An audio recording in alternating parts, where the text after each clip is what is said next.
Hi guys!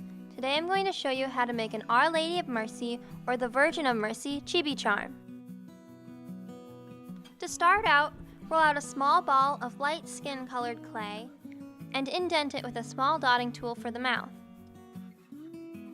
Then roll out 2 tiny balls of black clay and press them onto the face to make the eyes. You can reshape them until you like the way they look. Make sure you press them on firmly so they don't fall off while baking.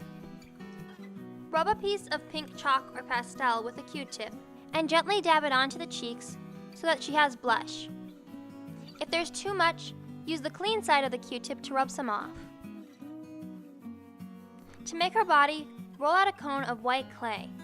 Most white clays that you'll work with are very malleable and don't act like other clays, so don't worry about it getting dirty or not working the way you want. If it gets too soft, you can stick it in the freezer for a bit, so that way it can firm up.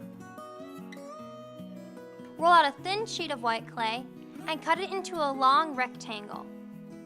Then roll out a skinny gold snake and cut it in half. Place it on both sides of the rectangle and press it on firmly so that they stick together. Then trim off the excess clay on both sides. A symbol that you always see with Our Lady of Mercy is a small red shield with a crown above it. Unfortunately, while making chibi charms, it's really hard to add this much detail into them. So instead of making the shield and crown, I just decided to make a small red circle. That way anyone at home can make these too. Place it onto your cone and gently press it down. That way it's firmly attached to the cone. It helps if you press down where the gold cords are and around all the edges. That way it won't mess up the middle too much. Roll out a thicker white snake and cut it into 2 small sections. These will be the arms. Place them at the top of the cone and wrap them around the sides. Then roll out 2 small balls of light skin colored clay and press them to the end of the arms. These will be your little hands. Press the head firmly onto the top of the cone. Press straight down from the top of the head directly onto the cone. This will reduce any warping and misshaping of the body and the head when you're pressing them together. To make her veil, roll out a large sheet of white clay.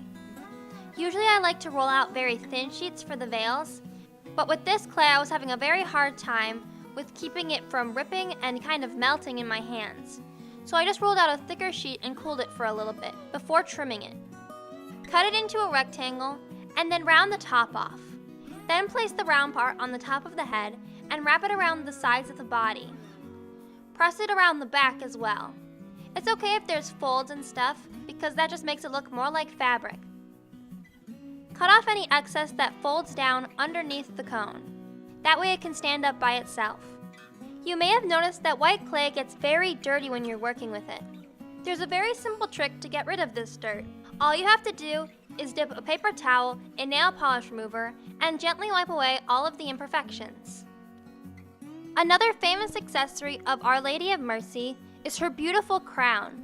To make a very simple version of it, roll out a thicker sheet of gold clay and cut it into sections.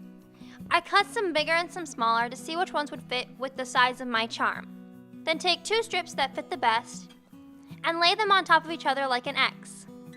Wrap them around so that you kind of form a ball. Then gently press it down onto the top of the veil. Roll out a small gold ball and gently press it on top of the crown. It'll flatten the crown out a bit, but that just makes it even more secure. Before baking, cut an eye pin a little bit shorter than the charm.